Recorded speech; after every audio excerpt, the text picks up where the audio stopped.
అస్తోష్ రాంకా ఆధ్వర్యంలో రాజస్థాన్‌లో జరిగినటువంటి ఈ రాంపూర్ అనే ప్రాంతంలో సీజేపీ వాళ్ళు స్కూల్ తనిఖీలకి వస్తున్నప్పుడు వాళ్ళని బయటికి పంపించేటటువంటి ఏర్పాట్లయితే అక్కడ ఉన్నటువంటి స్థానిక ప్రజలందరూ కలిసి చేశారు. దీనికి సీజేపీ వాళ్ళేమొచ్చేసి వాళ్ళు బీజేపీ గూండాలని చెప్తున్నారు. సీజేపీ మీద ఇప్పుడు ఎవరు వ్యతిరేకం వ్యక్తం చేసినా వాళ్ళు బీజేపీ వాళ్ళు. సీజేపీ ఒకవేళ ఏం చేసినా సరే అది ప్రజల కోసం.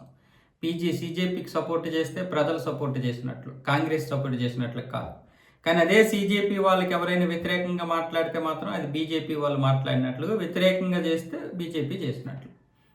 అక్కడ ఒక ప్రభుత్వ స్కూల్ పరిశీలించడానికి వెళ్తుంటే మమ్మల్ని ఈ విధంగా అడ్డగించడం అనేది వాళ్ళ యొక్క బీజేపీ గూండాలు చేసినటువంటి విధి మాత్రమే తప్ప అది ప్రజలు కాదని ఇప్పుడు సీజేపీ వాళ్ళు మాట్లాడుతున్నారు.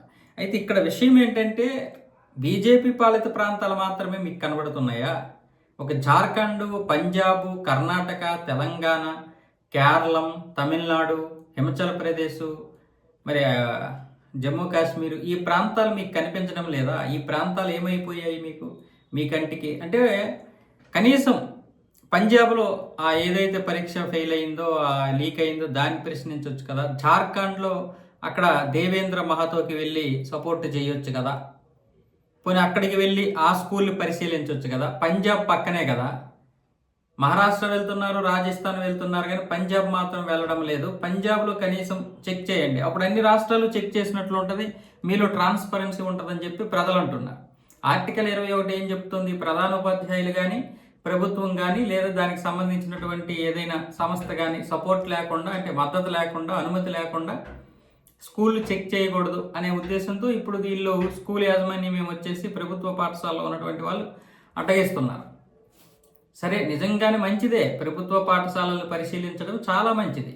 అందరిలో ప్రశ్నించే తత్వం వస్తే అప్పుడు ఖచ్చితంగా ప్రభుత్వాలు కూడా మారుతాయి, వాళ్ళ యొక్క మనస్తత్వం కూడా మారుతుంది. మనం విద్య, వైద్యం ఇవ్వాలి పిల్లలకి అని చెప్పి.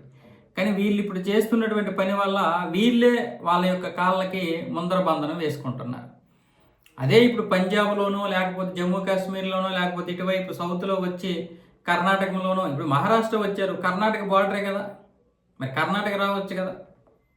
కర్ణాటకలో కూడా కనీసం ఆ బార్డర్లో ఉన్నటువంటి జిల్లాలోనైనా తనిఖీలు చేయొచ్చు కదా. మరి తెలంగాణ రావచ్చు కదా, బార్డర్ కదా.